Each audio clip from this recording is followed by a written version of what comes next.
curso internacional en cultura de la investigación. Hoy tenemos la clase de análisis cuantitativo de datos. Espero que todo el mundo esté bien. ¿Qué tal lleváis el curso?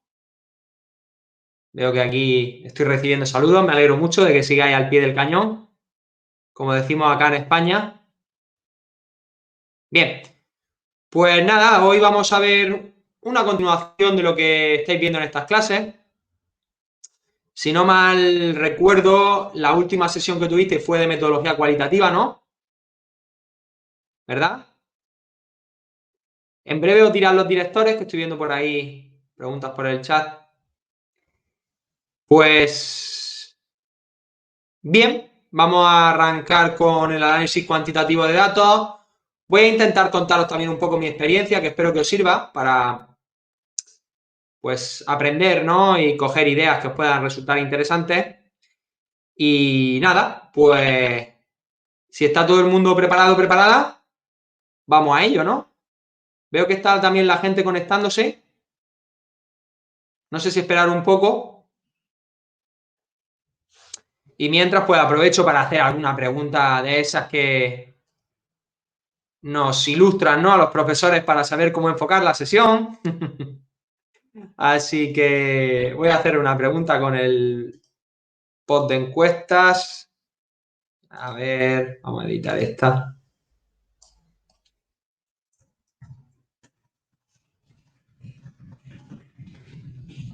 Y ya tengo la pregunta por aquí. Mientras que se va conectando la gente a la clase. ¿Has analizado datos cuantitativos? Pregunta de chat, de encuesta. De chat no, de encuesta. ¿Tenéis la encuesta en la pantalla? Veo que hay mucha gente que sí, qué bueno, qué buena noticia. Muy interesante. Y el 24% aproximadamente no lo ha hecho. Bueno, pues veremos cómo enfocamos la sesión. Hay gente que tiene más nivel, gente que menos.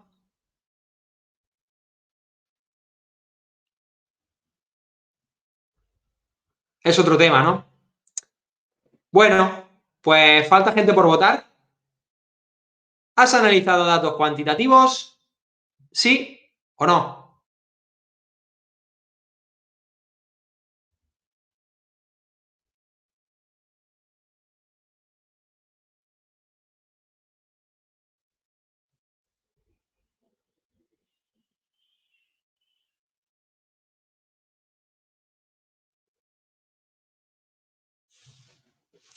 Bueno, veo que aún sigue conectándose bastante gente.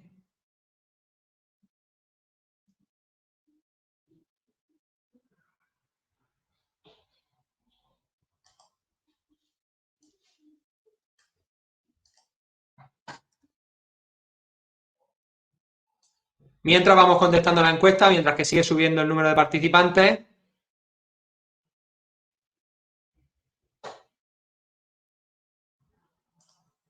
Dejamos unos minutos.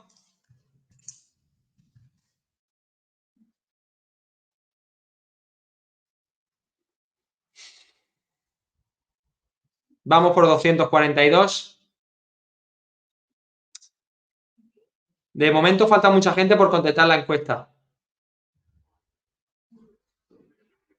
Sigue la gente conectándose y falta gente por contestar la encuesta.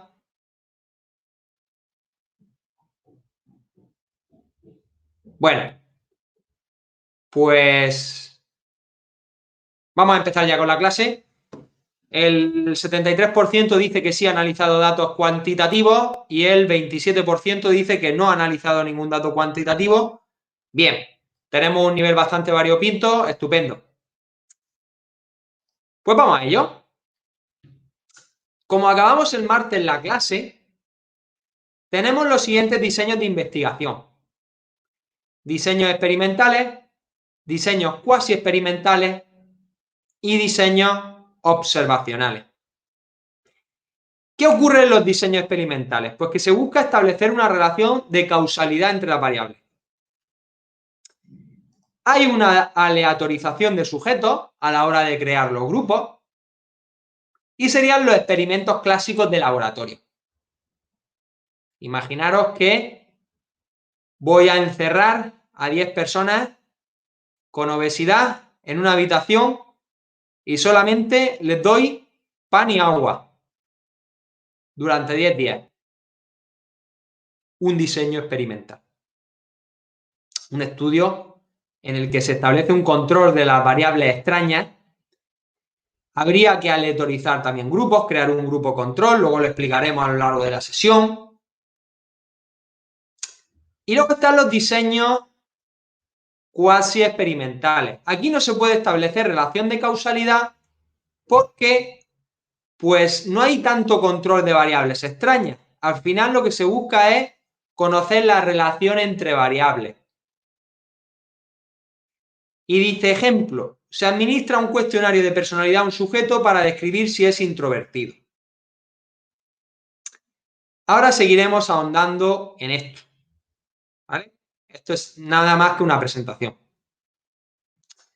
Y luego tenemos los diseños observacionales. ¿Qué es lo que se hace realmente? Describir conductas. Observar la conducta en su ambiente natural y describirla. Describir una conducta. Bien. Y ahora que estamos en esto de la investigación científica, aquí tenemos este esquema tan maravilloso y que vemos que este esquema, lo primero que nos dice a la izquierda es que el conocimiento científico no tiene nada que ver con el conocimiento ordinario. El conocimiento ordinario se adquiere a través de creencias ancestrales, refranes, cultura general, ¿verdad? El boca a boca, experiencia, pero eso muchas veces, ¿qué pasa? Que está sesgado. ¿Cuántas falsas creencias hay? Se me ocurre. En mi rama de actividad física, el dolor muscular, en España lo llamamos agujetas, no sé cómo lo llamáis en vuestros países, dolor muscular después del ejercicio, se cree que puede quitarse con agua con limón. Con agua con azúcar, perdón. Bueno. Imaginaros la cantidad o que se puede adelgazar haciendo ejercicio físico al sol con plástico. No, perdona, estás perdiendo agua, estás deshidratándote. Eso no es conocimiento científico, pero pasa de boca a boca. Es conocimiento, aunque sea erróneo. Es conocimiento ordinario. Veo que hay gente que está escribiendo por el chat. Y eso es lo que pasa con el conocimiento ordinario, que puede que no sea cierto. ¿Cuántos mitos, creencias son falsas? Otras son verdaderas, está claro, pero no son rigurosas, no están contrastadas por el método científico. Y el método científico busca predecir fenómenos, creando teorías, hipótesis, leyes, y para ello sigue los planteamientos del método científico. Una rigurosidad que vamos a ver a lo largo de la sesión y que estáis viendo a lo largo del curso, con una serie de procedimientos, un control de las variables independientes, dependientes, extrañas, una creación de hipótesis, una lectura de la bibliografía previa, como estamos comentando, y pues la creación de un diseño de investigación en el que se van a examinar una hipótesis. ¿Sí? ¿Bien? Este esquema da la sensación de grandiosidad, ¿eh? Pero la ciencia, el conocimiento científico, pues es algo muy elaborado, que todas y todos sabéis, esto lo sabe todo el mundo, y estamos en esta formación, en este curso, para aumentar el conocimiento científico y los pasos de este conocimiento, este procedimiento, ¿no? Bien. Y aquí tenemos a grandes rasgos lo que vimos el martes en mi clase. Un resumen. El método científico parte de una observación inicial en la que se plantea el problema. ¿Cómo creamos problemas? Esto lo vimos el martes. ¿Cómo planteamos problemas de investigación? El grupo lo sabe. ¿Lo visteis el martes?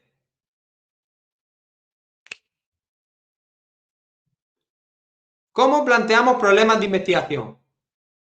Leyendo literatura, a través del contacto con la realidad, a través de la observación, hablando con colegas, compañeros. Colegas no me gusta, compañeros de profesión. Colegas es la traducción de colleagues.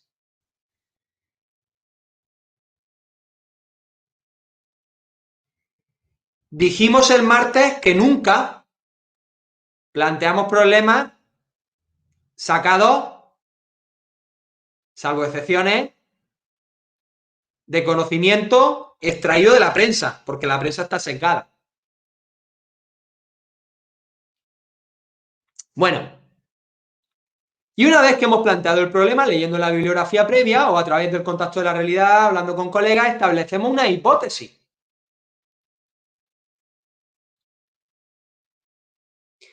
Una vez que planteamos esa hipótesis, se diseña el experimento para contrastar esa hipótesis y analizar los resultados obtenidos.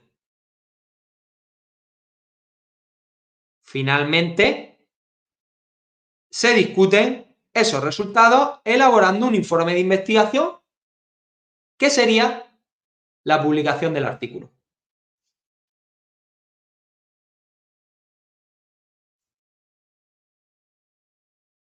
Y ese es el método científico.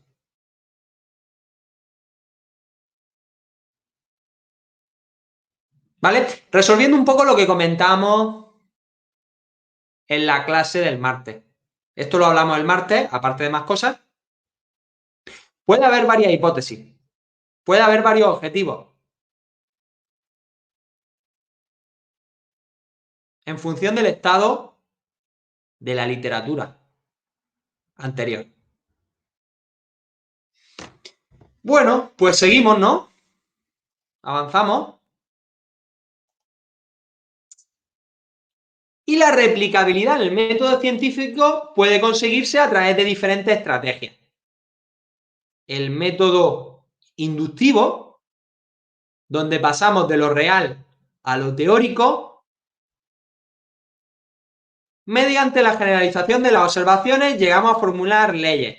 Imaginaros que todos los martes por la mañana llueve, con lo cual llegaremos a la conclusión de que los martes va a llover.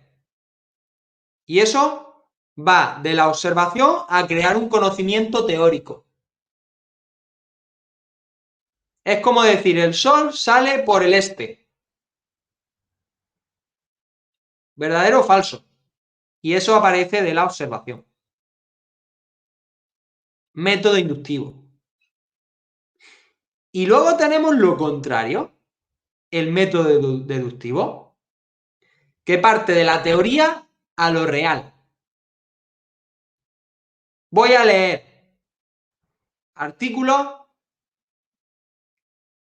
sobre las estrategias de afrontamiento y veo que los artículos previos dicen que las estrategias de afrontamiento se relacionan con un mayor rendimiento deportivo.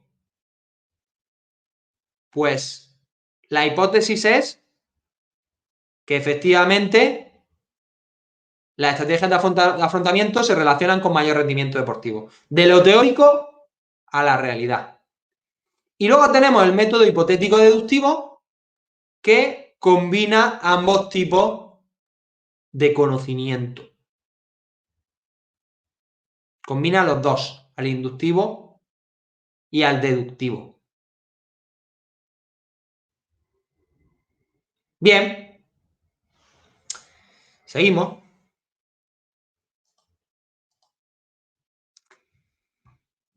Dice, etapa o pasos necesarios para la aplicación del método científico.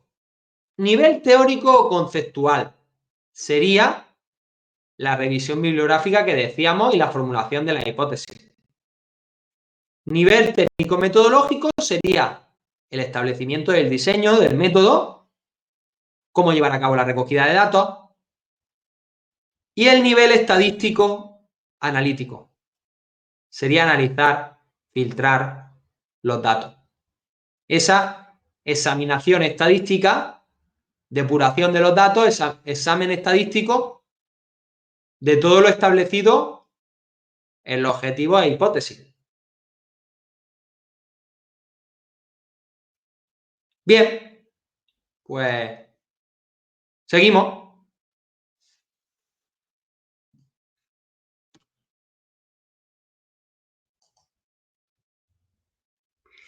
¿Y cuáles son las fuentes de inspiración para los problemas? Aquí hay, esto lo comentamos el martes, mucho más desarrollado. Y aquí tenemos conocimiento previo, teoría científica, observación, conversaciones con colegas, el contacto con la realidad, todo lo que estamos comentando. Lo hemos venido comentando al principio de esta sesión, lo comentamos el otro día mucho más desarrollado. En congresos también se aprende mucho y también se pueden ver posibles gaps. Acordaros los gaps. Cuando hablábamos de los gaps, lo desarrollamos profundamente. Bien. Los vacíos, las brechas de crecimiento de la ciencia en ese área.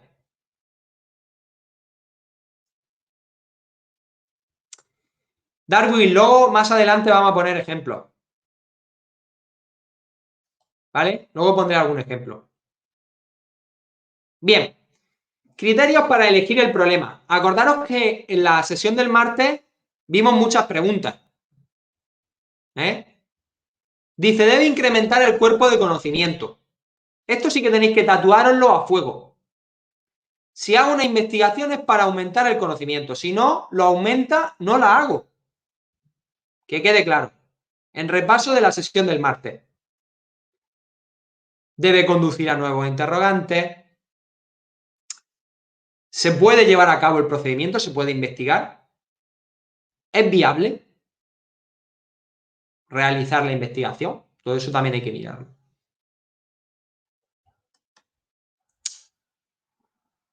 Y bien. Y las variables, desde un punto de vista metodológico, se pueden clasificar en las siguientes. Variable independiente, que sería aquella variable que se manipula cuando hay un tratamiento, una variable que se manipula e influye, o que se modifica, o que cambia, e influye en la variable dependiente. Dice, es aquella que se mide sintomatología, funcionamiento.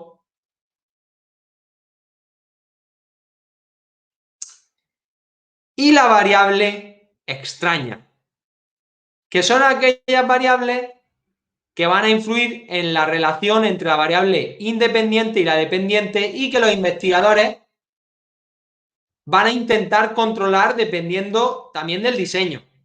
En mayor o menor medida van a intentar controlar estas variables que pueden influir.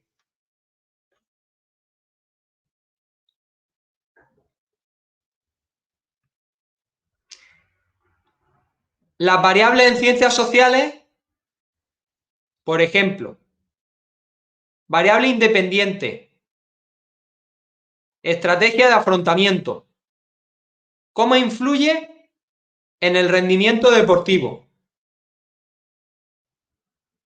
Variable dependiente. Variables extrañas. Cuando rendimos en el deporte, la presencia de público puede ser una variable extraña, la presencia de algún tipo de enfermedad en el deportista, no sé, puede haber muchas variables que pueden modificar esa relación.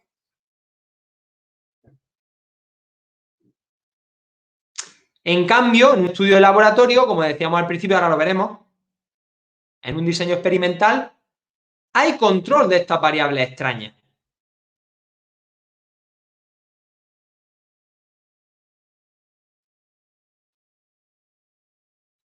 Muchas preguntas, perdonad, pero no puedo contestaros a todos por el chat. Muchas preguntas que estáis poniendo las voy a responder a lo largo de la sesión. Agradezco mucho la participación, pero no seáis impacientes, que algunas preguntas se irán resolviendo, ¿vale? Bien. También hay algunos comentarios pues que no se ajustan a lo que estamos viendo. Hay un compañero que ha puesto que la investigación cuantitativa no avanza la ciencia, por favor. No pongáis esas cosas, me lo voy a tomar a risa, cariñosamente, pero bien, seamos serios con las cosas que ponemos por el chat, por favor, no liemos a los compañeros. Bien, las preguntas las vamos a dejar mejor para el final. Y así, si queréis poner algo por el chat, podéis ponerlo, por supuesto. El chat está abierto, pero por favor, poner cosas serias, que si no al final me da la risa. Venga, seguimos.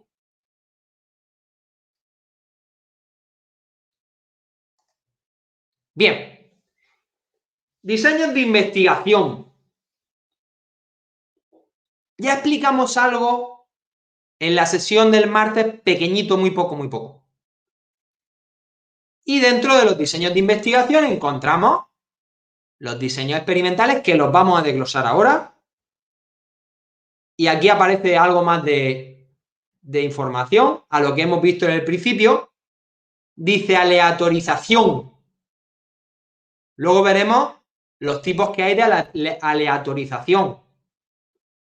Se busca causalidad, que ya lo dijo un compañero en la clase del martes. Muy bien, muy acertado. Y luego están los diseños cuasi experimentales, en los que no hay ese control de las variables extrañas, ni esa aleatorización, ni tampoco se puede buscar causalidad, porque hay variables extrañas que están interviniendo. Y lo que se hace es ver la relación entre la variable independiente y la dependiente.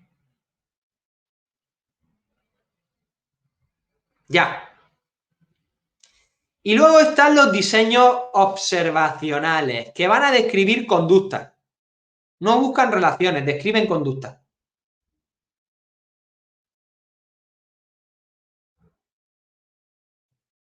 Ahora os voy a poner ejemplos, ¿vale?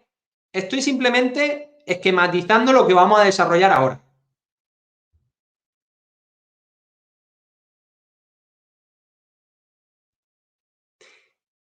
Imaginaros que hacemos un estudio epidemiológico de las lesiones de codo en deportistas de raqueta. Y hacemos un diseño transversal, ahora explicaremos lo que es. Y hablamos de la incidencia tipo localización de lesiones de codo en deportistas de raqueta. Y en función de la disciplina. Sería un diseño meramente observacional descriptivo. Diseño cuasi experimental. Este lo tengo después. Una investigación que estamos haciendo de descanso activo en el aula. ¿Cómo influye la realización de un descanso activo en la motivación por la asignatura, en el estado de flow educativo y en el estado afectivo de los estudiantes? ¿Ok? Y estamos viendo la relación entre las variables, pero no podemos controlar las variables extrañas. Y el diseño experimental, señoras y señores, imaginaros que estoy en mi laboratorio de fisiología y quiero ver la relación entre la ingesta de una determinada comida y la pérdida de peso. Y meto a 10 personas en una habitación y les doy la comida que yo quiero. Variable independiente, controlo variables extrañas porque están encerradas y veo la relación entre esa comida y la variable dependiente.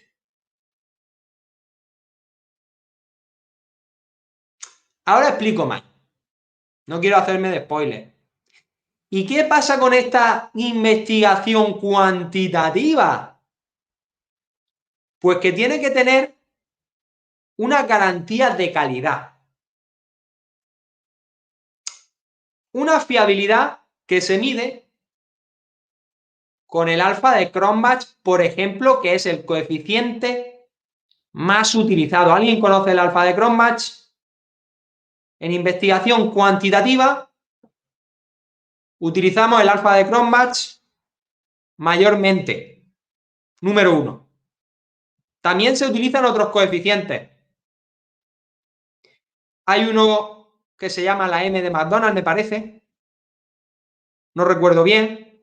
La R de Rosendahl. No, perdón, la R de Rosendahl, no, perdón. Que me estoy equivocando con el tamaño del efecto. La R, la media inter-ítem correlación, que es la R, ¿vale? Coeficiente omega, eso es, también. ¿Vale? La media inter-ítem correlación, la R.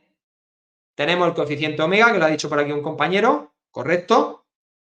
Y el alfa de Cronbach suelen ser las medidas más comunes, ¿vale? Bueno, realmente, universalmente, casi todos los trabajos, el 90% utilizan el alfa de Cronbach. Para no liarnos. ¿Y cuándo se considera un alfa de Cronbach aceptable? La mayoría de autores dicen que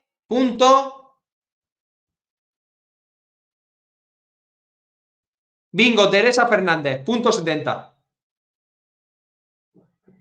La mayoría de autores dicen que .70. Es verdad que hay autores que dicen que .60 para arriba.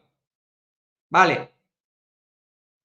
Cerca a 1 hay autores que dicen que puede haber multicolinearidad y tampoco sería positivo. Multicolinearidad más de .95 no se recomienda. Mirar esto. No estoy seguro, ¿eh? No estoy seguro de por qué, pero más de .95 puede que haya también algún fallo. No puede ser que todas las preguntas sean tan iguales. No cuadra. Pero más de 0,7, seguro. No obstante, eso es, cerca de 1 es demasiada perfección que no. Hay investigadores que dicen que más de .95 no. Esto podéis buscarlo, ¿eh? Yo no lo sé todo, yo os puedo contar lo que yo con mi experiencia y mi estudio he aprendido. Ahora, esto sí que lo sé y a anotar.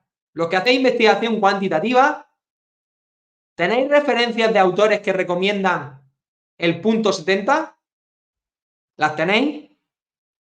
Porque cuando hagáis una investigación vais a tener que justificar que los alfas de Cronbach son apropiados porque superan .70 según dice este investigador y este otro investigador.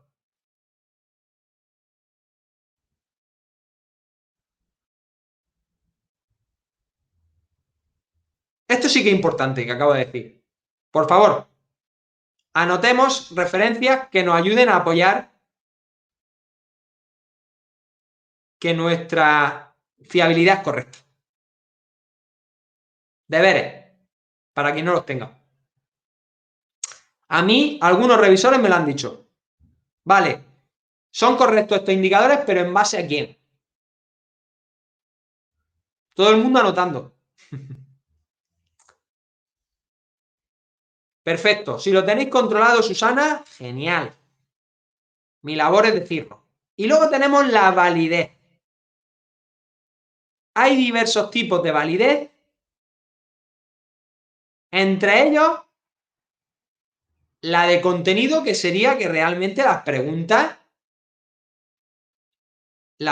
que hay en el cuestionario tengan sentido a nivel teórico.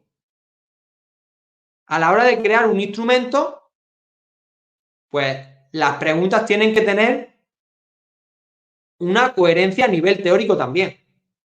a su vez, el instrumento tiene que poder relacionarse con otros que midan lo mismo.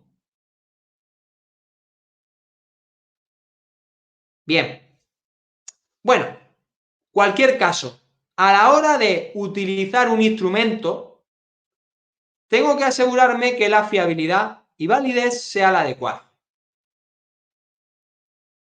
Si no, no podré usar ese instrumento. Y os voy a contar que pronto, en unos meses,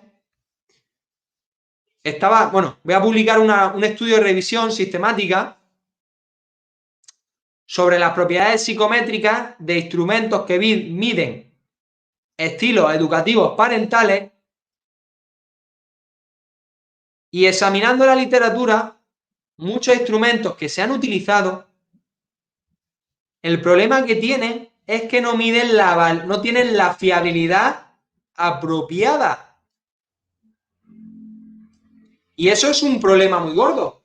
Si muchas investigaciones que se han hecho usan instrumentos que no tienen la fiabilidad apropiada en sus estudios de validación o de creación del cuestionario, eso nos dice que muchas investigaciones anteriores pues no cumplen con las garantías de calidad.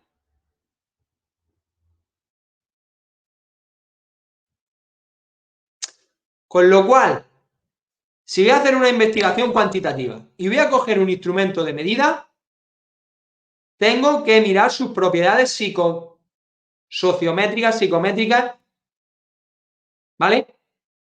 Sus propiedades estadísticas.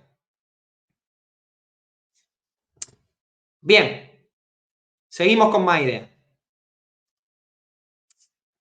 Y aquí tenemos una clasificación de los tipos de estudio. Algo explicamos el martes, lo sé.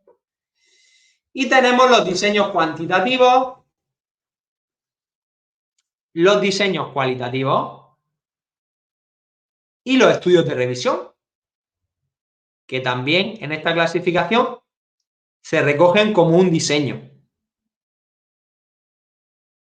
Acordaros que os dije el martes, es fundamental que empecemos nuestra investigación con una revisión.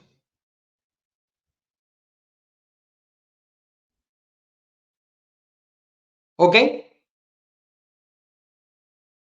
Recordamos la revisión de la literatura, el estado del arte, el estado de la cuestión en castellano, como decía un compañero de clase.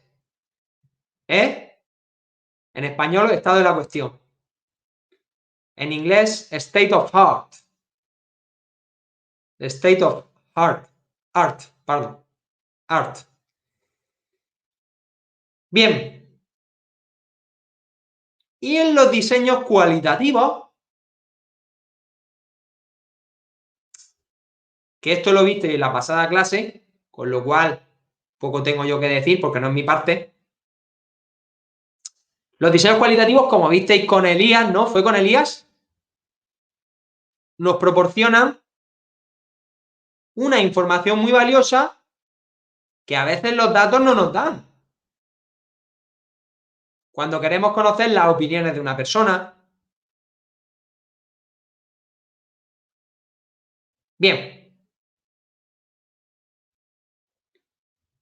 Y tenemos los diseños cuantitativos, que pueden dividirse en observacionales, descriptivos, que pueden ser transversales o longitudinales, y analíticos, que pueden ser prospectivos y retrospectivos. Todo esto lo vamos a explicar ahora más en detalle. Y los experimentales, que pueden dividirse en cuasi experimentales y experimentales ECA, que ahora los vamos a explicar. Estudios de control aleatorizado o ECA, ¿vale? Ahora lo vamos a ver. ¿Tenemos el esquema en mente? Pues vamos a desglosarlo.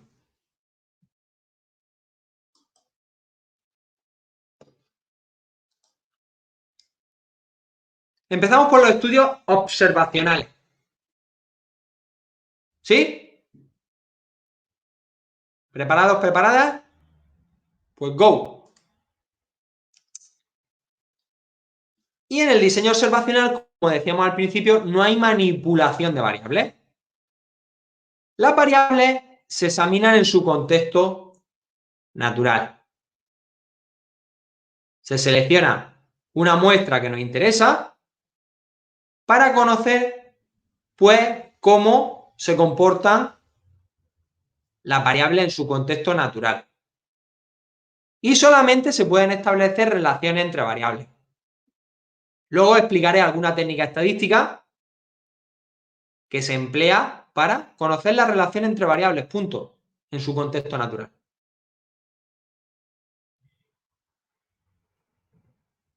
Relación entre los descansos activos,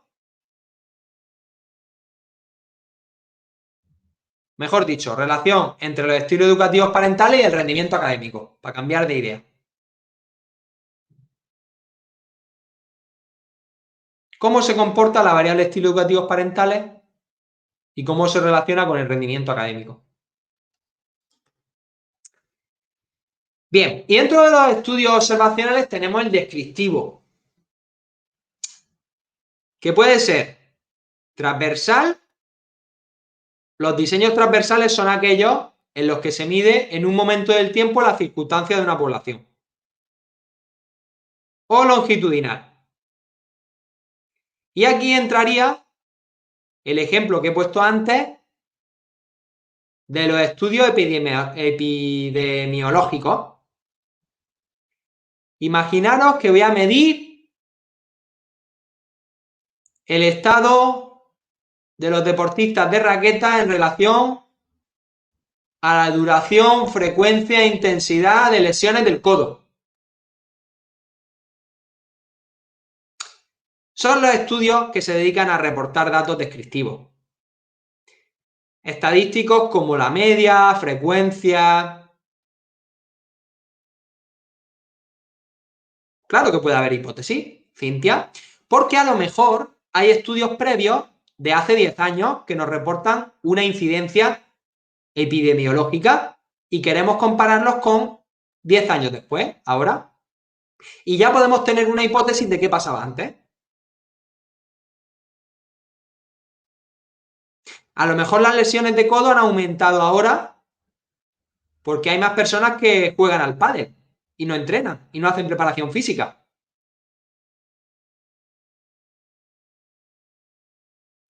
Las diapositivas las tenéis subidas en la plataforma,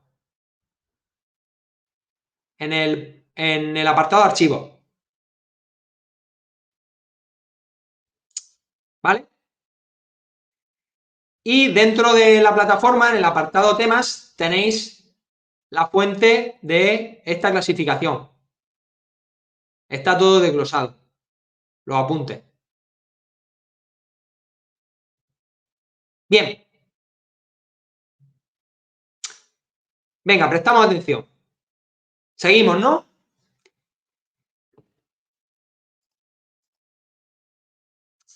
Y dentro de los observacionales descriptivos podemos ver la prevalencia, proporción de personas con la patología en un periodo de tiempo, prevalencia en un periodo, la prevalencia a lo largo de la vida, personas que han tenido a lo largo de su vida una lesión, y la incidencia, el número de casos por patología. Fijaros, ahora que está hablando de nutrición deportiva, Paul, o Paul, es Paul, ¿no? En francés es Paul. Bueno, aquí tengo un libro muy bueno para los de actividad física. ¿Os suena? Muy bueno, ¿eh? De lo que estamos viendo hoy, de metodología. ¿Vale? Algunas cosas que hay puestas en las diapositivas vienen de este libro. Libro muy bueno. Si alguien lo conoce. Bueno, en fin. De metodología, en UNIR también hay otros libros que podéis encontrar en la biblioteca. Que tenéis acceso abierto a estos libros. Recientemente hay uno que está en 2 volúmenes, cuyo coordinador es Javier Tourón. Voy a pasároslo, un momento.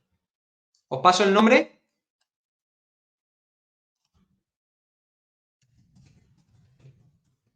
Lo tenéis en la biblioteca, ¿eh?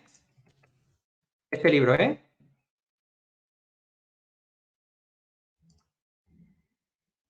Ahora, este libro que os voy a pasar ahora, lo tenéis en la biblioteca de UNIR. Os paso la publicidad por el chat.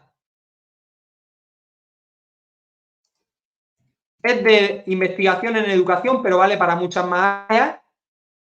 A ver, si dejáis de poner cosas por el chat, os lo paso. Pongo también un vínculo web para que os lance. Ese libro podéis buscarlo en la biblioteca, ¿vale? Lo pongo por el chat. Venga, tomadlo del chat, por favor, rápido.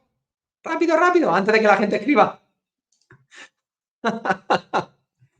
Venga, vamos. Bueno, que al final se llenan todo de mensaje y se borra, ¿no? Bueno, anotar el enlace, por favor. Guardar el enlace. Podéis buscarlo en la biblioteca. Es muy, muy completo. También se vende en papel, pero imagino que es muy costoso y no sé cómo sería el envío. Bueno, lo tenéis en la biblioteca de UNIR. No problem. Vale. Pues seguimos, ¿no? Let's go. Y estudios observacionales analíticos. No existe manipulación intencional de la variable independiente. El investigador tiene una hipótesis sobre la relación entre variables, independiente, dependiente. Y luego en los estudios ex post facto se puede analizar la covariación. Hay veces que hay variables que pueden modificar una relación, como por ejemplo la relación entre los estilos educativos parentales y el rendimiento académico puede verse modificada por la variable género o género del papá o mamá. Perdón, no. O el tipo de familia.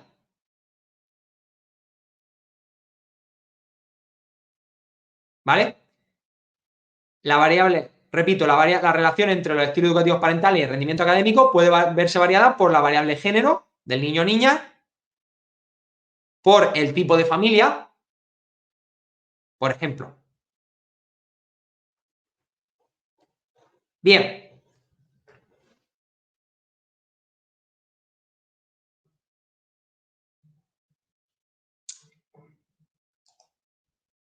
Más.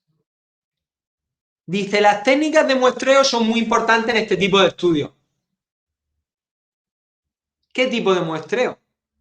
Muestreo incidental, en el que yo de manera accedo a la muestra que yo quiero, la muestra más cercana. Muestreo aleatorio, en el que yo, pues, de manera aleatoria elijo unos participantes que sí que entran en la muestra y otros que no entran en la muestra. Bien. Y fijaros, dice, este tipo de estudios se utilizan para conocer aquellos factores que se relacionan con los trastornos. Aquí hay dos ejemplos. Betty. De manera positiva, relación de las variables, factores de riesgo, consumo de cannabis, factor de riesgo de desarrollar psicosis. Por ejemplo, relación entre la variable independiente, consumo de cannabis, y la variable dependiente, riesgo de desarrollar psicosis. Y relaciones negativas. De factores protectores, dice estilos de personalidad positiva, factor protector de la enfermedad. ¿Vale? Puede haber relación entre variables tan positivas como negativas. Se puede hipotetizar ambos tipos de relación. Por ejemplo, ¿cuál es la relación entre la vitamina D y la probabilidad de sufrir una rotura ósea? Una fractura ósea, por ejemplo. el ejemplo de estudio post facto de covariación podría ser, imaginaros la relación entre la educación parental y, pues, el consumo de drogas, cómo se modifica en función del género, de la clase social, en función del nivel educativo de los padres.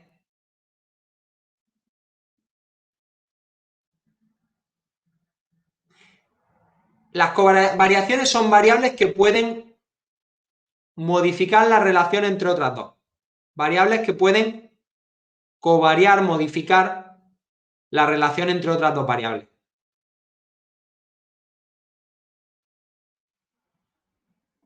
Bien.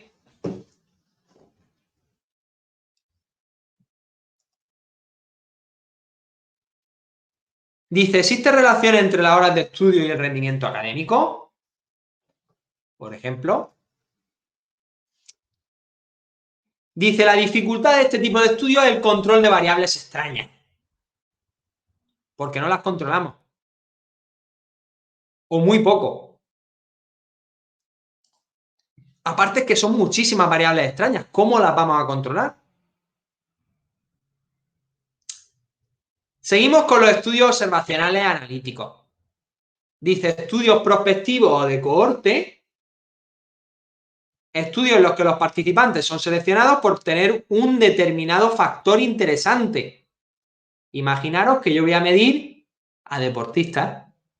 Voy a medir a niños con cáncer, por ejemplo, cómo evolucionan en una determinada variable.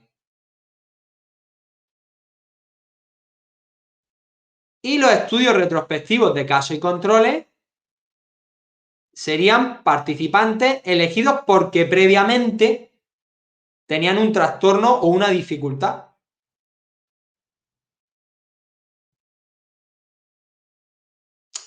Pues Cintia, al final en este tipo de trabajo se asume la existencia de variables extrañas.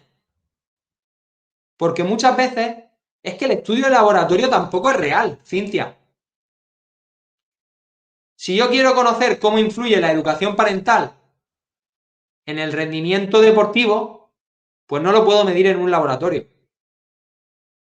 No puedo llevarme a los padres a que eduquen a los hijos en un laboratorio o en una sala encerrado, en unas mismas condiciones, a 1000 familias. Porque realmente la vida no lo, o sea, es que no lo permite, no sería real tampoco. ¿Hasta qué punto los estudios experimentales se usan mucho en la medicina? Estáis diciendo en cosas de laboratorio, experimentos con ratas, en la bioquímica, en la bioingeniería, temas de enfermedades, que se hacen cultivos, ¿no? Y se hacen simulaciones de otro tipo, pero en conocer cómo influye un comportamiento de una persona en temas de psicología, de sociología, una condición de laboratorio es que no tendría sentido. Entonces tenemos que asumir ese error de que hay variables extrañas que influyen. ¿Tenemos que intentar controlarlas lo mejor posible? Sí. ¿Que es difícil establecer relaciones? Claro. Hay que intentar replicar los estudios muchas veces, examinar y controlar varias variables extrañas, hacerlo en distintas poblaciones, en distintos momentos, con distintas edades. Sí. Efectivamente, ¿qué es lo que hacemos? Lo tengo puesto por aquí. Gracias, Cintia. Bueno, lo tengo puesto más adelante. Lo que estás diciendo, Cintia, ahora lo tengo puesto más adelante. Lo tengo puesto más adelante porque también los estudios experimentales tienen limitaciones. A ver si nos creemos que los estudios experimentales no tienen limitaciones, que es un error. No, no, no, no, no. Los estudios experimentales también tienen sus limitaciones. Entre otras, que el contexto físico fuera del laboratorio tampoco es el mismo. Es que la relación entre la variable independiente y dependiente fuera del laboratorio puede modificarse también. Es que eso también hay que verlo. Depende del estudio, en fin. Bien, no es fácil establecer un diseño. Es lo que yo creo que todo el mundo está pensando ahora mismo en su casa. Oye, mira, mmm, no es fácil establecer un diseño. A la pregunta de Ángel, depende cómo sea el diseño de la investigación. Un experimento social es algo muy amplio. Cuando acabe la clase, dime lo que tú tienes en mente dónde se encuadra. Bien, vamos a dejar 10 minutos de descanso, ¿os parece? Como el martes. Y lo que me está preguntando Lourdes, cuantas más repeticiones de medidas, más confiabilidad. ¿Ok? ¿Os viene bien el descanso? A las 7:05 españolas, que serán en Colombia, Perú, Ecuador, Chile, las 13:05, ¿vale? Gracias. Pues nos vemos en 10 minutos, ¿eh? En 10 minutos vuelvo. Nos levantamos, estiramos las piernas, nos movemos, saltamos un poco. Más de 45 minutos sentado no es bueno para la salud. Lo siento, ya lo sabes. Nos vemos en 10 minutos. Venga, hasta ahora.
Bueno, pues se acabó el descanso. Estamos por aquí. Veo que el aforo de la sesión se ha aumentado exponencialmente. ¡Buah! 413 personas. Hace una hora éramos 250 o así. Increíble. Bueno, pues seguimos por los estudios experimentales y cuasi experimentales, ¿no? ¿Vamos? ¿Vamos para el segundo tiempo? A marcar el gol, ¿no?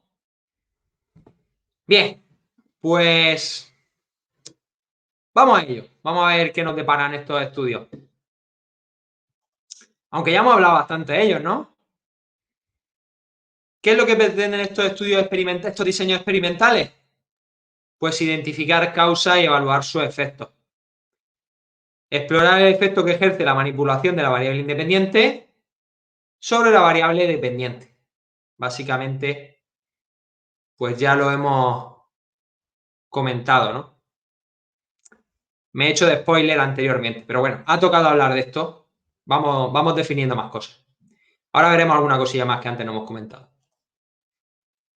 Bien, dice, en la práctica clínica es habitual decidir qué tratamiento evaluar, si un nuevo tratamiento o complemento al tratamiento mejora el tratamiento habitual. Y aquí pone algunas preguntas. Dice, ¿es efectivo un tratamiento psicoeducativo para adolescentes con psicosis? Como veis, tratamiento, clínica, ¿vale? Va muy por ese ámbito, ¿no? ¿Se escucha? Lenin dice que no me escucha, yo creo que sí. No he tocado nada. Vale. Gracias. Bien, entonces, lo que nos queda claro, en los diseños experimentales el investigador manipula la variable independiente para conocer su efecto sobre la dependiente. Y además, ejerce un control sobre las variables extrañas. Hasta ahí todo muy claro. Perfecto. Hemos puesto muchos ejemplos de diseño experimental, ahora pondremos más al final, ¿vale?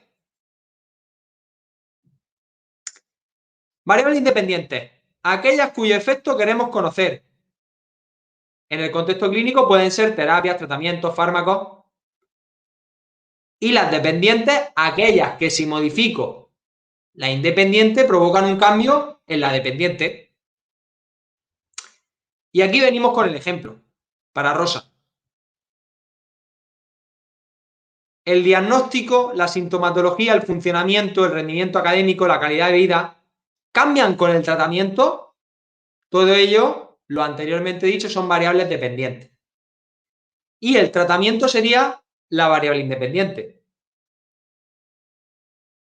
Y las variables extrañas, variables que queremos controlar que pueden afectar a nuestro estudio.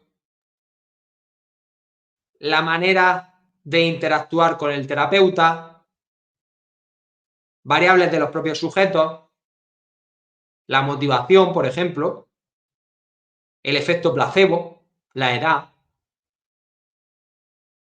variables que pueden influir en eso. Variable independiente, el tratamiento. Variable dependiente, ¿cómo influye en el diagnóstico, la sintomatología, el funcionamiento, el rendimiento académico? Variables extrañas, variables que pueden cambiar esa relación entre la independiente y la dependiente.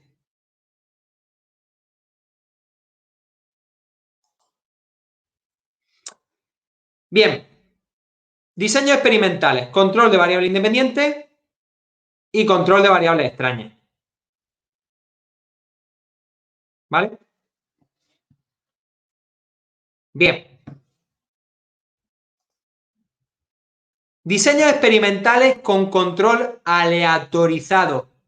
¿Qué es lo que se hace aquí? Hacer dos grupos, uno que recibe el tratamiento y un grupo que recibe un placebo o que no recibe, mejor dicho, que no recibe el tratamiento. Y de esta forma, ¿qué es lo que vemos? Si realmente los grupos mejoran por el tratamiento o por el paso del tiempo.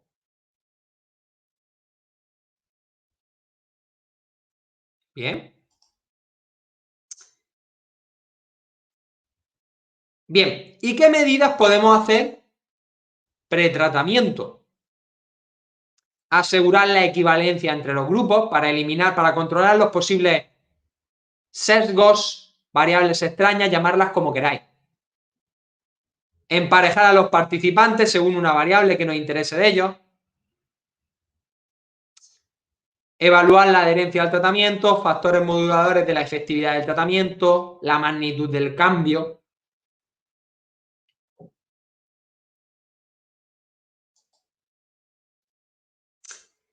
¿Y qué pasa con el grupo control? Nos ayuda a saber si realmente lo que decíamos, si el tratamiento ha tenido efecto o si es solamente el paso del tiempo, las expectativas, el efecto placebo, el contacto con el terapeuta. Y hay que intentar que este grupo control sea lo más parecido en características al experimental. En edad, género, diagnóstico, situación personal, bla, bla, bla, bla.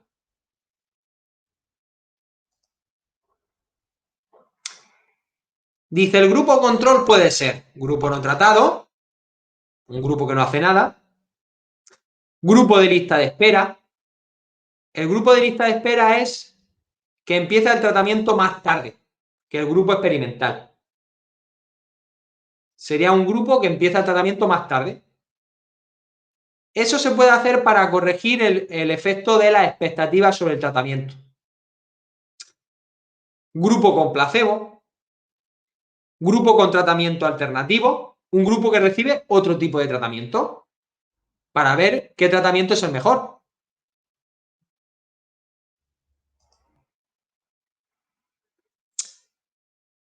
Técnicas de control de variables. Aleatorización sería la distribución aleatoria de los participantes en grupos. Ciego. Procedimiento de cegado para garantizar que las expectativas del participante, ni del investigador, ni del analista de datos contaminan el resultado. Más. Bloqueo de variables, control de variables extrañas. ¿Cómo? Distribuyendo a los participantes en los grupos.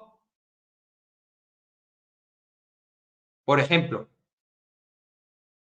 si los grupos son homogéneos, pues controlo que el tratamiento afecte porque hay variedad en la muestra. Imaginaros que estoy estableciendo un tratamiento para niños de 5 años y para niños de 8. No, vamos a mezclar los grupos. Pues de esa manera minimizo ese tipo de error. Y luego dice, evaluación de la pérdida. Evaluar las muertes experimentales, porque en un tratamiento hay muertes experimentales. Habrá que ver los efectos de esas muertes experimentales en la validez del estudio.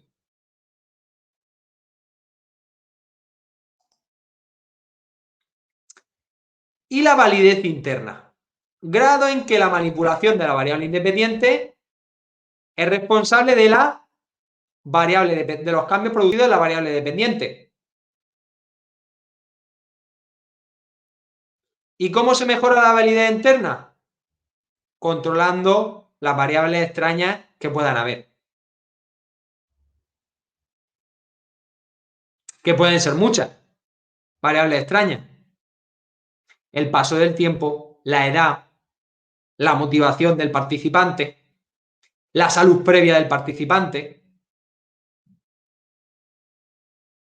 Son muchas variables que pueden influir en el resultado.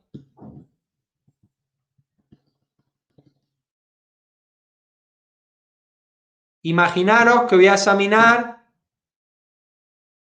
en un laboratorio la relación entre la intensidad del ejercicio físico y el aumento del cortisol. El cortisol es una hormona. Tenemos por aquí a alguien que sea fisiólogo. ¿Qué variables extrañas puede haber? Pues lo primero, la edad de los participantes, porque no es lo mismo una persona joven que una muy mayor. el género, porque no es lo mismo un hombre que una mujer a nivel hormonal. La toma de medicamentos previos, el estilo de vida, el nivel de entrenamiento. Seguir diciendo variables extrañas. Enfermedades que puedan tener, la alimentación, los niveles de estrés a los que están sometidos en casa. Madre mía, no salen nada más que variables extrañas. ¿Esto qué es?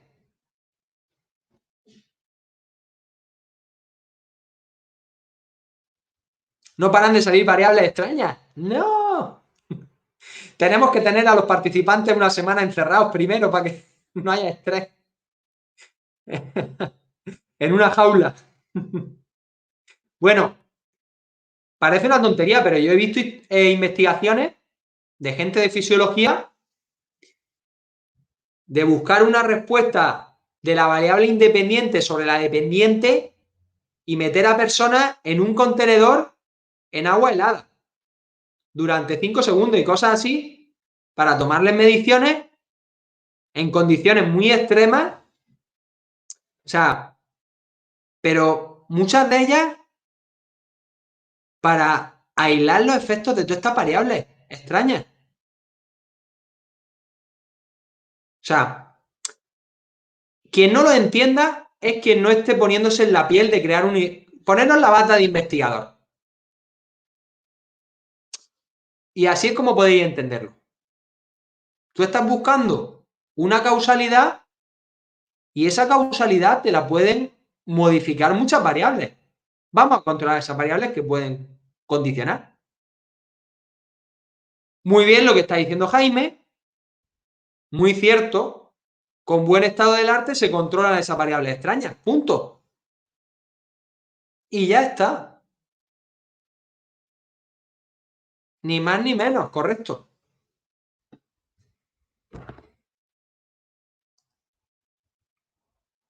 Fortalezas de los estudios experimentales.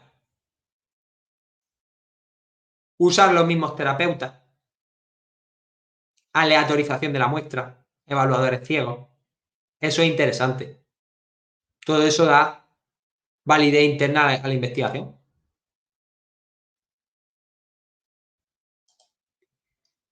Y lo que estaba diciendo una compañera, pues que las dificultades para el control de variables extrañas, el no control de variables extrañas en un estudio observacional, debe de añadirse las limitaciones. Porque todos los estudios de investigación tienen un apartado de limitaciones. Y ahí es donde yo las tengo que detallar. Este estudio tiene unas limitaciones. Y punto y aparte. Y point.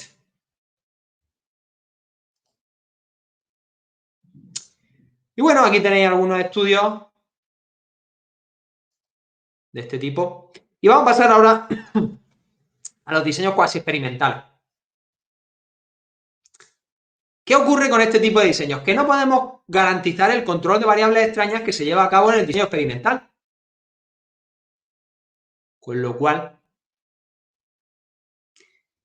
dice, se proporciona una aproximación con reserva a las explicaciones causales.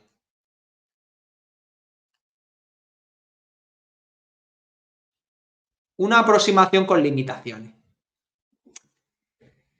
Pues bien, vamos a ello. No se manipula la variable independiente. Perdón, se manipula la variable independiente, perdón. Pero no se garantiza ese control de la variable extraña. No son tan rigurosos. Y aquí he puesto el ejemplo de mi proyecto, intervención de descanso activo en el aula, impacto en el estado de flow y estado afectivo, sin grupo control. Con lo cual, un diseño cuasi experimental.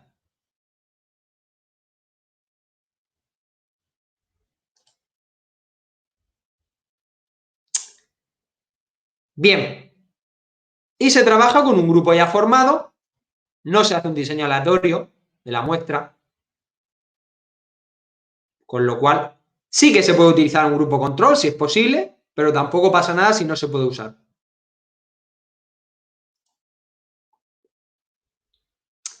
Y el problema que tenemos es la validez interna. Igual que en los estudios experimentales hay mucha validez interna, pero yo no puedo coger a un grupo de niños, meterlos en una sala encerrada y hacer la investigación de descanso activo porque no tendría sentido. Porque el problema es que yo controlo unas variables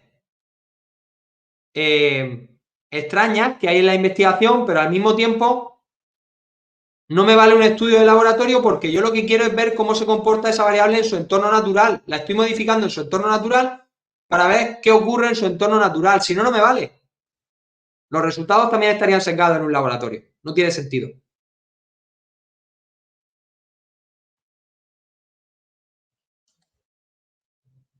Bien.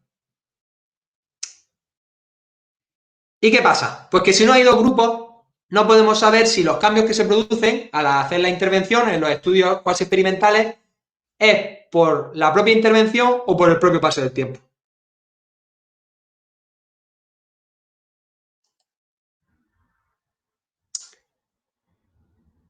Bien. Y estos estudios permiten conocer si un programa es efectivo, pero dan mucha información también de factores moduladores del cambio, de variables que influyen. Incluso podemos hacer un estudio cualitativo para saber si le ha gustado el programa y coger también mucha información. Lo que viste ayer con Elías, aquí también podéis aplicarlo en este tipo de diseño. Podéis usar este diseño con una metodología mixta, cuanti y cualitativa. ¿Por qué no?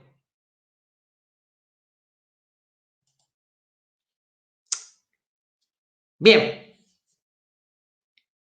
¿Es el tratamiento programa efectivo? Preguntas principales que resuelven este tipo de diseños experimentales. ¿Cuál es el mecanismo del cambio de lo que se ha realizado en el tratamiento? ¿Qué factores afectan al cambio? ¿Qué variables pueden afectar? Podemos intentar controlar estas variables extrañas, pero no es lo mismo que en un estudio de laboratorio. No hay la misma rigurosidad. Bien. Con lo cual, debemos de evaluar la efectividad del tratamiento en función de la evolución del grupo experimental y su comparación con el grupo control.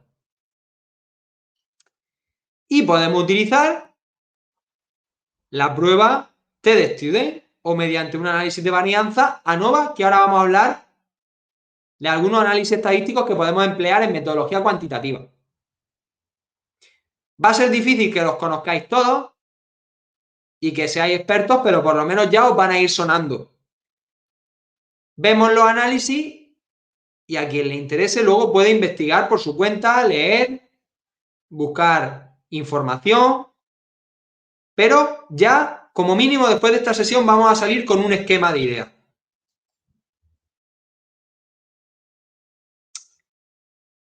Y tenemos la significación estadística. Tenemos claro que el valor de significación estadística que tomamos es P inferior a 0.05, también mucho mejor P inferior a 0.01, y son valores que nos permiten establecer si ha habido cambio o no. Pero si queremos saber la magnitud, la cuantificación del cambio, tenemos que utilizar otros estadísticos, como por ejemplo el tamaño del efecto. Es la magnitud de las diferencias encontradas. Si el cambio es grande o si es pequeño. No es lo mismo que yo aumente tras la intervención mi estado afectivo del 0 al 10 en un 9,5 que lo aumente un 6 sobre 10. Ojo. ¿Vale? Con lo cual, el tamaño del efecto va a cuantificar la magnitud, cuán grandes son los cambios que se han dado en esa intervención. ¿Y qué medidas tenemos del tamaño del efecto? Pues aquí tenéis algunas, la D de Cohen, la G de Edges, la eta cuadrado o R cuadrado de Rosendahl, ahora sí, que antes lo he dicho mal, la he metido antes y era ahora. Aquí tenéis 4 medidas del tamaño del efecto.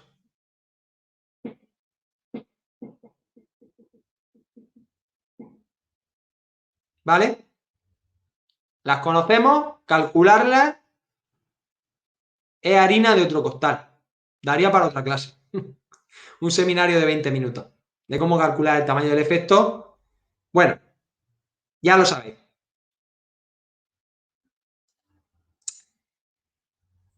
Bien. Pero claro, ¿qué pasa? Que puede haber diferencias estadísticamente significativas, pero que el tamaño del efecto sea prácticamente nada. ¿Y eso es relevante a nivel clínico? ¿Eso muestra que el tratamiento sirve para algo? Pues si sirve para poco, igual estoy en las mismas. Dice, se habla de diferencias estadísticamente significativas, versus diferencias clínicamente relevantes.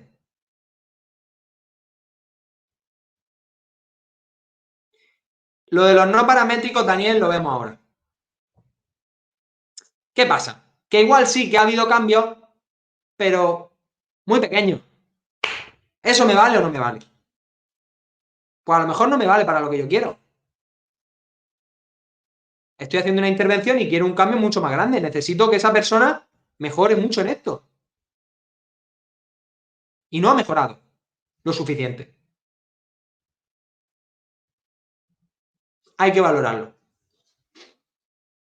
Bien, seguimos.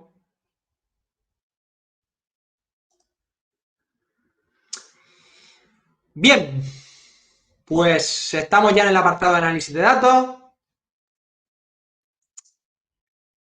Apartado que se presenta apasionante. Os voy a contar, os voy a enseñar también algunos artículos que tengo, el título por lo menos, y algunos análisis de datos que he hecho y he referenciado artículos en los que lo he llevado a cabo, por si queréis ahondar.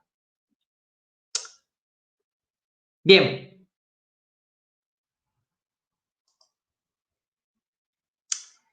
¿Para qué queremos un análisis de datos?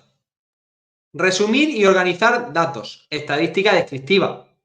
¿Vale? Yo creo que eso hemos hablado al principio, ha quedado más o menos claro. Extraer conclusiones, estadística inferencial, contraste de hipótesis. Tengo una hipótesis, voy a ver si se cumple, ¿no?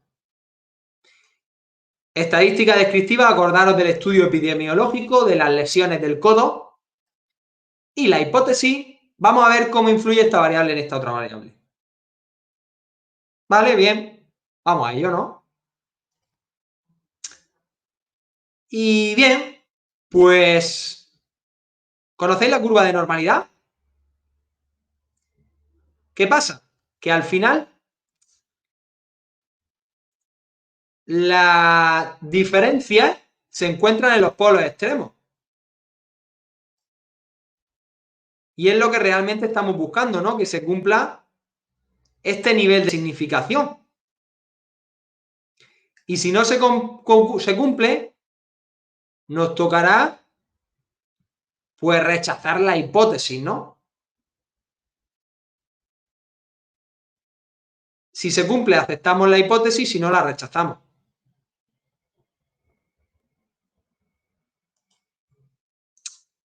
Bien. ¿Y qué técnica vamos a utilizar para examinar nuestras datos, hipótesis? Pues depende. Las variables categóricas, género, masculino, femenino, otro, se describen mediante frecuencias. Las variables cuantitativas mediante medias y varianzas. Y las ordinales deben describirse a través de medianas, rangos, aunque también pueden cuantificarse de forma cuantitativa. Con lo cual, ahora veremos.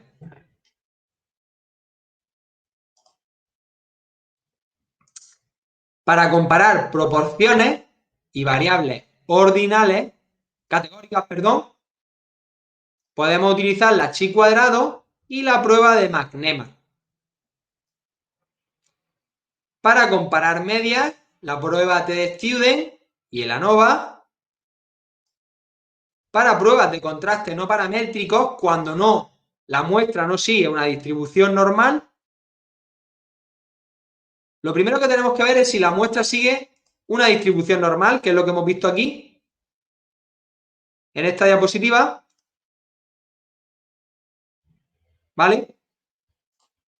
Ay, perdón, que he quitado sin querer la diapositiva.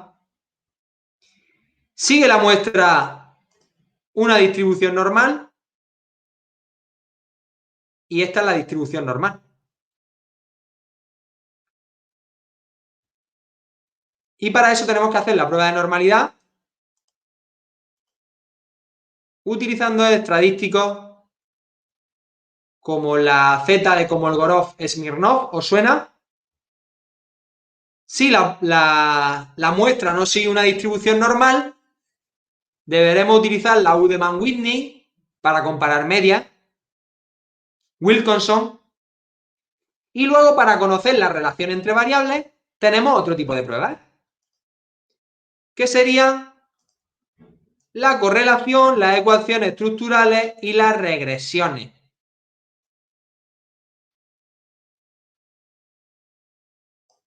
¿Vale? Y esto que acabo de decir lo tenéis tatuado en esta tabla. No están todas las pruebas, Miguel Ángel, porque si no la clase no acabaría nunca. Nos iríamos mañana. Pero bueno, tenéis ya una buena idea, un buen punto de partida para ir avanzando en esto de la investigación.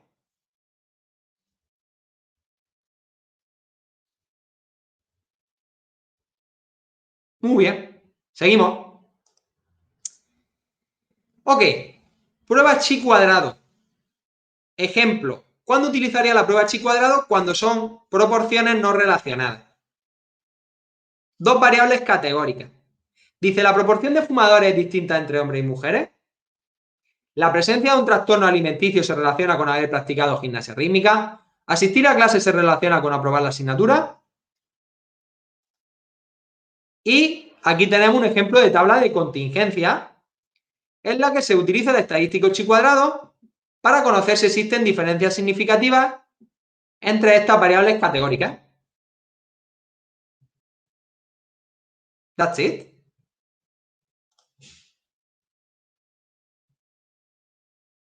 ¿Vale? Aquí tenéis el resultado de la prueba de chi cuadrado. Aquí tenemos la significación y el valor del estadístico chi cuadrado.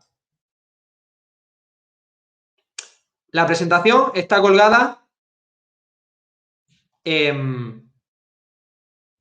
la tenéis colgada en el apartado de archivos, en el campus virtual, pero la he colgado también debajo de la lista de asistentes, donde pone archivos 3, pone análisis cuantitativo de datos. Ahí también la tenéis. ¿La tiene todo el mundo? Si no la encontráis, me decís.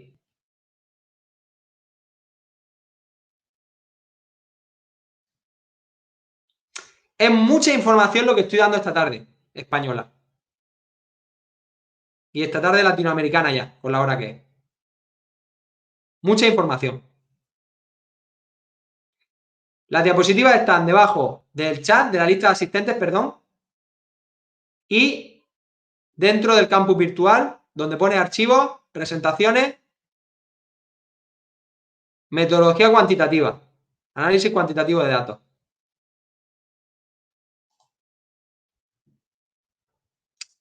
Seguimos.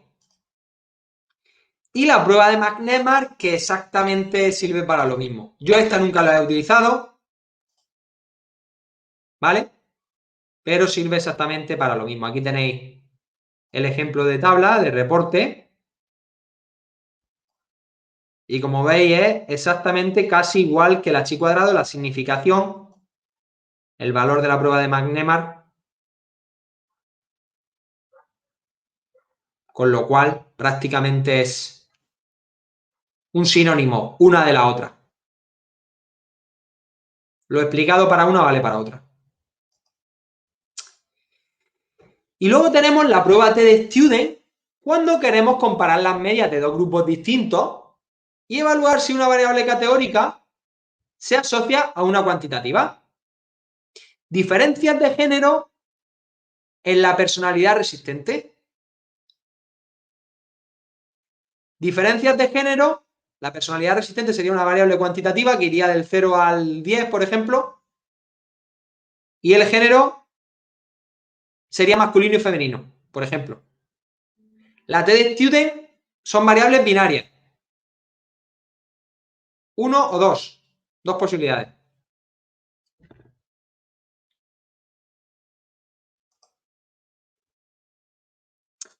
Y pues debe de daros una tabla similar. Mujer, varón, la significación, la T,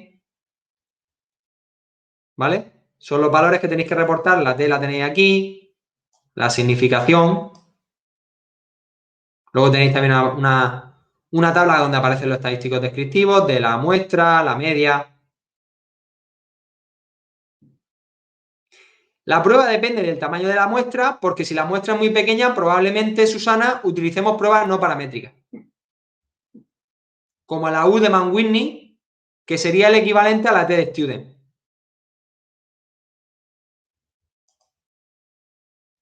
Y aquí estoy explicando lo de la normalidad. Si la muestra no sigue una distribución normal, aquí tenéis la campana de Gauss, la distribución normal, tendré que hacer la prueba de Kolmogorov-Smirnov o la prueba de Shapiro-Wilk.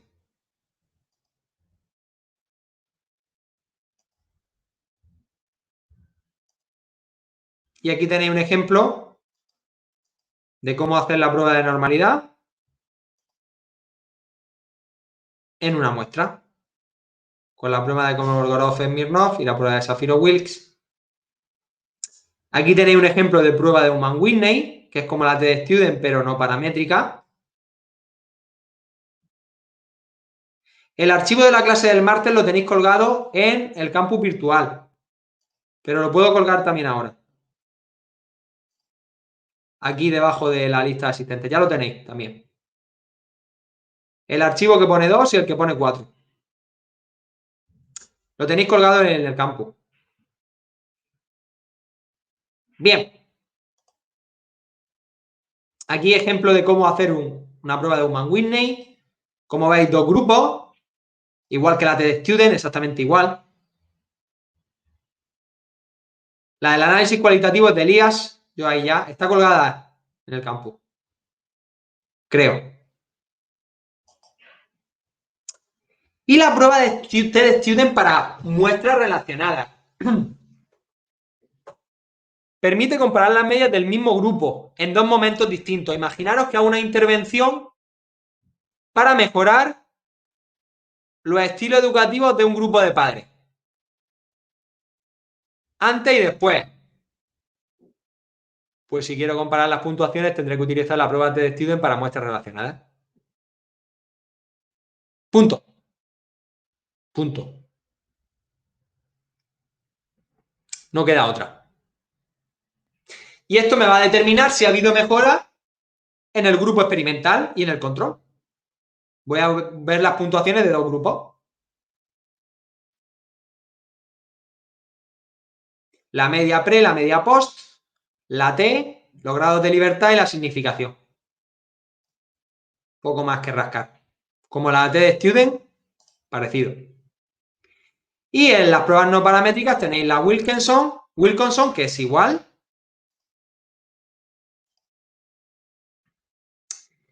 Y ahora vamos a pasar a la ANOVA de un factor. Comparar medias de más de dos grupos categóricos y una variable cuantitativa. Dice el número de cigarrillos, variable cuantitativa, es distinto en adolescentes, adultos y personas mayores, variable categórica de tres grupos. Es la ANOVA de un factor. ¿Ok? Y aquí tenéis también el ejemplo, igual. Debéis de reportar la F, la significación, los grados de libertad. Los tenéis puestos aquí en el texto este en rosa. ¿Ok? Igual. No entro en detalle porque si no ya es mucha información. Ahora mismo sé que es mucha información, la clase se está haciendo muy larga, con lo cual es más difícil seguirla.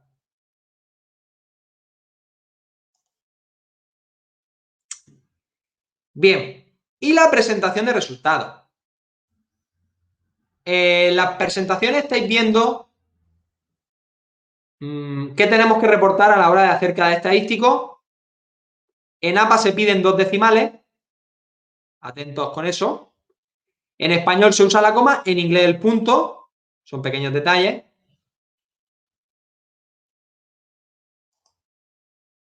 Bien, y aquí tenemos un ejemplo de tabla para varios pares de medidas, lo tenéis en la diapositiva, para varias medidas. Y cuando queremos examinar la relación entre variables,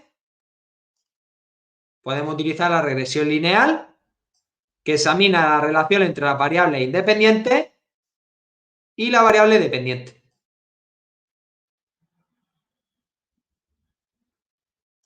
Ya queda poco, ánimo.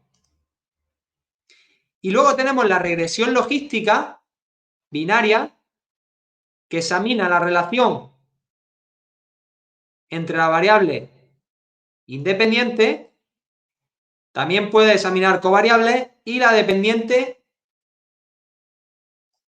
que es una variable binaria. Dos grupos.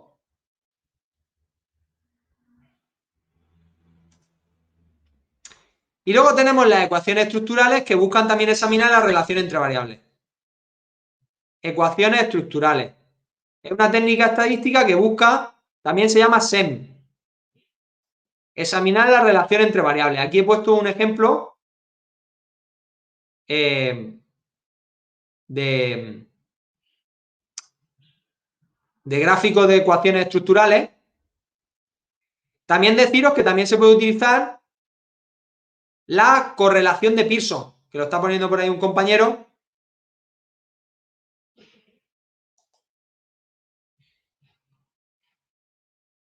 Y ya por último,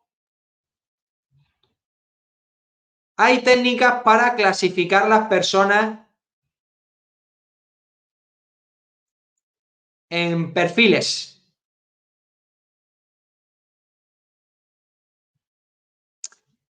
Y tenemos el análisis de clústeres o el análisis de perfiles latentes. Básicamente hacen lo mismo. Agrupar varias variables en perfiles. Y ahora os explico. Educación parental percibida por los padres. Padres autoritarios, padres permisivos, padres protectores, padres democráticos. Pero esa educación que tú recibes puede coexistir, es decir, tu padre no es solamente autoritario. Tu padre puede tener un poco de cada una. Y eso puede coexistir, esos valores. Con lo cual vamos a agrupar a los padres en perfiles. Padres muy autoritarios, por ejemplo, padres poco democráticos, padres medianamente protectores. ¿Cómo se agrupa la muestra, las puntuaciones de los padres en perfiles? Y encontramos que a lo mejor hay 3 perfiles, 2 perfiles, 4 perfiles, con una combinación, cada perfil distinta, de estilos educativos parentales. Y aquí os he puesto algunos ejemplos de investigación que yo tengo publicadas. A Temporal Study on Coach Behavior Profiles, comportamiento del entrenador, perfiles de comportamiento del entrenador. La relación de estos perfiles con el coping, afrontamiento y estado afectivo en la competición deportiva.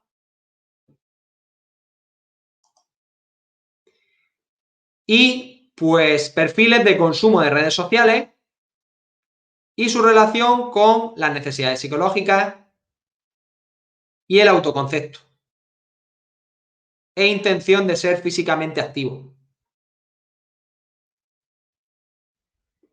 Agrupamos a la población en varios perfiles porque realmente los factores de una variable pueden coexistir. No es blanco o negro. Yo soy autoritario como padre o democrático solamente. No.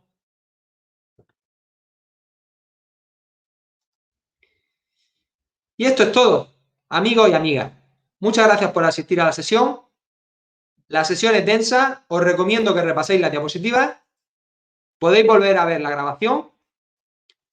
Lo más importante es que hoy cojáis una idea general de lo que es la metodología cuantitativa y que luego, por vuestra cuenta, detectéis qué información necesitáis ampliar. Sabemos qué información tenemos que ampliar para próximos fascículos de otros cursos. El conocimiento es inmenso y es imposible que en tan pocas sesiones lo sepamos todo. Yo tampoco lo sé todo. Pero lo importante es que hoy avancemos lo suficiente como para saber qué necesitamos en el futuro. Pues nada, muchísimas gracias. Cualquier duda que tengáis podéis decirme. Veo que Luis Pedro ha levantado la mano.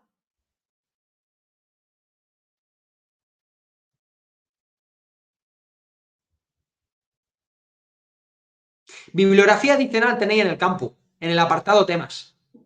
¿Vale? Ahí está también esto desarrollado. Hay más bibliografía.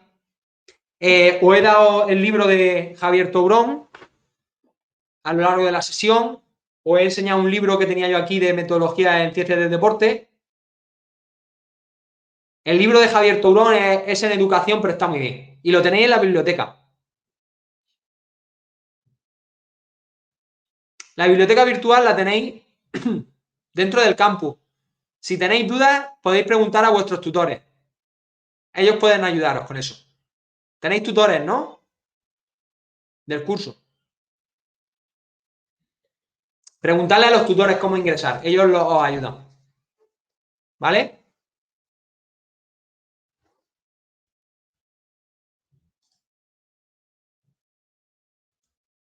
El libro de ayer no lo sé. Ayer dio la clase Elías, yo no estaba.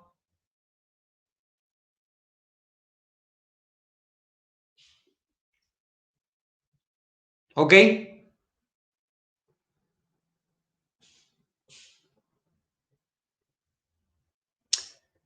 Pues nada, muchas gracias. Cualquier duda que tengáis, escribir por el foro, ¿eh? Contactar con vuestros tutores por el foro. Os puse un vídeo en el foro de mi clase del martes, por si os interesaba. Un vídeo sobre revistas predatorias, muy interesante de unir. Como veis, la formación es muy amplia, pero viene bien tener una visión grande de todo para luego decir, bueno, yo me enfoco por aquí, me enfoco por allá, ¿vale? La calendarización la tenéis en el campus virtual en el inicio. Bueno, pues nada, lo dicho, muchísimas gracias por asistir a la sesión, por vuestra participación, por vuestros aportes. Ha sido un placer conoceros, que tengáis mucha suerte en el futuro y a lo mejor quien dice que no, nos veamos en algún congreso o en algún sitio. Así que si nos vemos por cualquier parte del mundo, por favor, recordarme que habéis participado en este curso y presentaros. Así que si alguna vez por lo que sea nos vemos, agradecería que os acercarais a mí a presentaros. Ya que yo no puedo poneros cara, pues lo agradecería mucho. Bueno, que os vaya fenomenal. Cualquier cosa que necesitéis, mi correo lo tenéis puesto en la presentación, que alguien ha preguntado. Así que nada, muchísimo ánimo con todo. Un saludo y hasta la próxima. A pasarlo bien. Feliz día.